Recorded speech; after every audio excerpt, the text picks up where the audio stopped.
Selamat pagi, saudaraku yang terkasih, keluarga besar Pahimpuluan Tonsea. Jumpa lagi dalam renungan pagi Badan Pengurus Pahimpuluan Tonsea. Sebelum kita mendengarkan renungan firman Tuhan, mari kita berdoa. Terima kasih ya Tuhan, pagi hari ini kami boleh membaca, merenungkan firman Tuhan.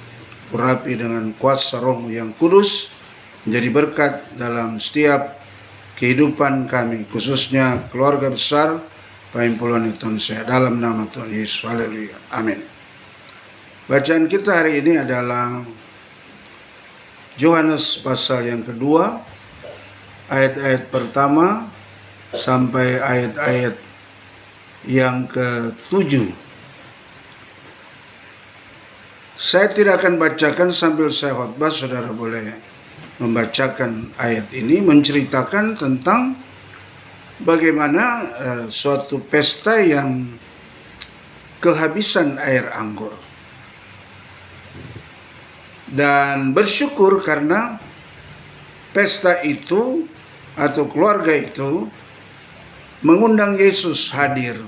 Sehingga ketika mereka menghadapi suatu masalah, kekurangan atau kehabisan air anggur, dan pastilah itu akan mempermalukan mereka, tetapi sekali lagi syukur kepada Tuhan bahwa mereka mengundang Yesus, dan Yesus inilah yang mengambil inisiatif atau menyelesaikan persoalan, sehingga ketika mereka kehabisan, kekurangan air anggur, maka Yesus berkata dalam ayatnya yang ke-6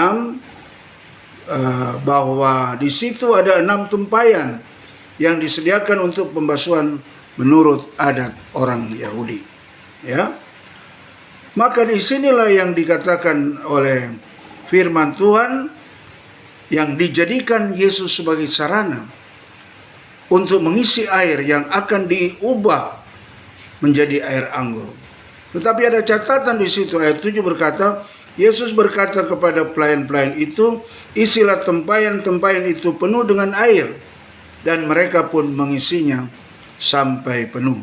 Nah, di sini persoalannya, bahwa ketika kita ada masalah, ketika kita ada persoalan dalam hidup ini, maka kita mengundang Yesus, dan Dia yang akan mengatasi persoalan, karena kita manusia tidak ada yang bisa menyelesaikan persoalan kecuali Yesus.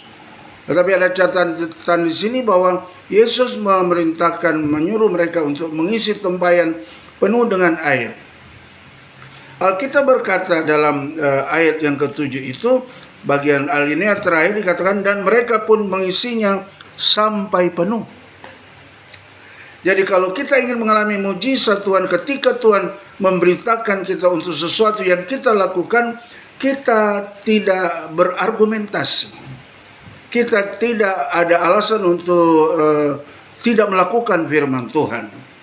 Karena itu marilah kita, siapapun saudara, bapak ibu saudara, keluarga besar Pahimpuluan Tonsea, untuk kita mengalami mujizat, dan pada akhirnya anggur yang dibuat mujizat oleh Yesus itu lebih manis, lebih sedap daripada anggur yang mereka sediakan sebelumnya. Karena itu, marilah, supaya orang percaya, kita terus mengandalkan Tuhan dan selalu ikut apa yang diperintahkan dalam konteks ini. Isilah tempayan itu penuh dengan air.